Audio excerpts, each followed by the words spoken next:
Period বা মাসিক নারীদের জীবনের স্বাভাবিক ঘটনা হলেও এটি নিয়ে এখনো সংকোচ কাটেনি দেশে।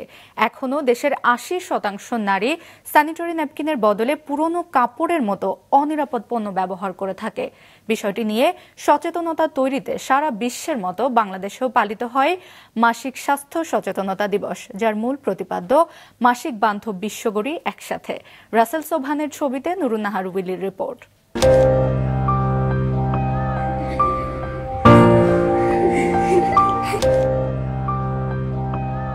পিরিয়ড, মাসিক বা ঋতুস্রাব প্রত্যেক নারীর স্বাভাবিক জীবনচক্রের অংশ। একজন নারীর নিয়মিত ও সঠিকভাবে মাসিক হওয়ার অর্থ তিনি সন্তান ধারণে সক্ষম। বিষয়টি স্বাভাবিক হলেও এটি নিয়ে মানুষের দৃষ্টিভঙ্গি এখনো অস্বাভাবিক। সমাজে একটা প্যাড বের করা, একটা স্যানিটারি ন্যাপকিন বের করা একটু এম্বারাসিং সিচুয়েশন। সবার সামনে বলাও যায় না যে আসলে আমার কি হয়েছে। ক্যান্টারের ২০২৪ সালের হাউসহোল্ড পেনিট্রেশন ডেটায় উঠে এসেছে দেশের মোট জনসংখ্যার ৫২% নারীর মধ্যে মাত্র ১৭.৪% নারী মাসিকের সময় স্যানিটারি ন্যাপকিন ব্যবহার করেন।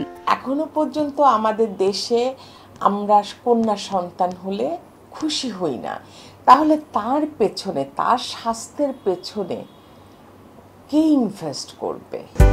পিরিয়ড চলাকালে পরিচ্ছন্নতা বজায় না রাখতে পারা একটি বড় সমস্যা।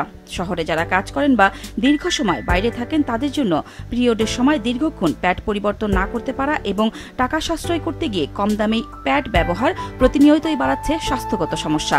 না চাইলেও অনেক কিছু জানা সত্ত্বেও আমাদের ৬ ঘন্টা ৮ ঘন্টার বেশি সময় একটা প্যাড পরে থাকতে হয়। টাকার স্বল্পতার কারণে দেখা যাচ্ছে লো কোয়ালিটি জিনিস কিনতেছে এবং তারা সারাক্ষণ এগুলোর কারণে বিভিন্নভাবে ইনফেক্টেড হচ্ছে।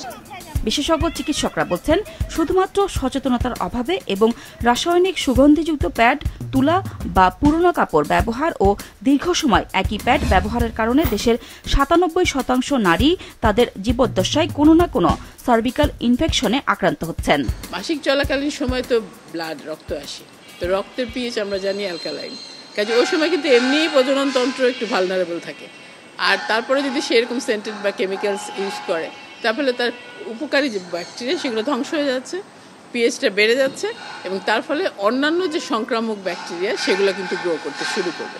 সবচেয়ে মারাত্মক যেটা, যে ইনফেকশন যদি তার প্রজনন তন্ত্রের জরায়ু বা জরায়ুর পাশে যে ডিম্ব নালী আছে সেখানে যদি কোনো ইনফেকশন করে সেটা ব্লক করে দেয় তাহলে কিন্তু তার প্রজনন ক্ষমতাই নষ্ট হয়ে যেতে পারে, তার বাচ্চা নিতেও সমস্যা হতে পারে। গাইনোকোলজিক্যাল সোসাইটি দ্বারা স্বীকৃত নিরাপদ ও সুগন্ধিমুক্ত স্যানিটারি ন্যাপকিন সেনোরা। নারীদের পিরিয়ড চলাকালে স্বাস্থ্য সুরক্ষার সমাধান হিসেবে একটি জাতীয় পরিকল্পনা তৈরি করা সময়ের দাবি বলে মনে করেন বিশেষজ্ঞরা। সাথে এই পণ্য আরও কি করে সহজলভ্য করা যায় তার উপর জোর দিয়েছেন এই চিকিৎসক। এটা সম্বন্ধে সব লেভেলে মানুষকে জানাতে হবে।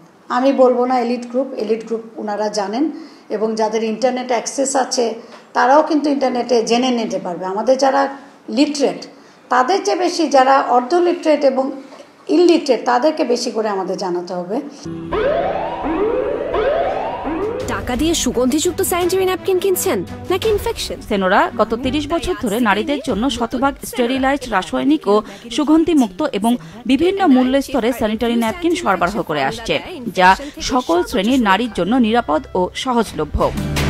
আর নয় কাপড়, তুলা কিংবা সুগন্ধিযুক্ত স্যানিটারি ন্যাপকিন। কেবল পণ্য বিতরণই নয়, মাসিক স্বাস্থ্যবিধান সম্পর্কে জনসচেতনতা বৃদ্ধির লক্ষ্যে স্কুল, গার্মেন্টস, কারখানা এবং শহরাঞ্চলে স্বয়ংক্রিয় বিক্রয় যন্ত্র বা ভেন্ডিং মেশিন স্থাপন সহ নানা কার্যক্রম পরিচালনা করছে প্রতিষ্ঠানটি। কনফিডেন্স কি? মেয়েকে তো সবকিছুর জন্য রেডি করছি, তাহলে পিরিয়ডের বেলায় সংকোচ কিসের? মাসিককালীন সচেতনতা বৃদ্ধির জন্য সেনোরা ও ওজিএসবি কাজ করছে যৌথভাবে, যাদের লক্ষ্য ২০০০ স্কুল ও ৫০০ পোশাক কারখানায় প্যাড ব্যবহারে সচেতনতা সৃষ্টিতে একযোগে কাজ করা ও ২০৩০ সালের মধ্যে দেশের ৬০% নারীকে নিরাপদ মাসিক স্বাস্থ্য সুরক্ষার আওতায় আনা। নুরুন নাহার উইলি, মাছরাঙা সংবাদ, ঢাকা।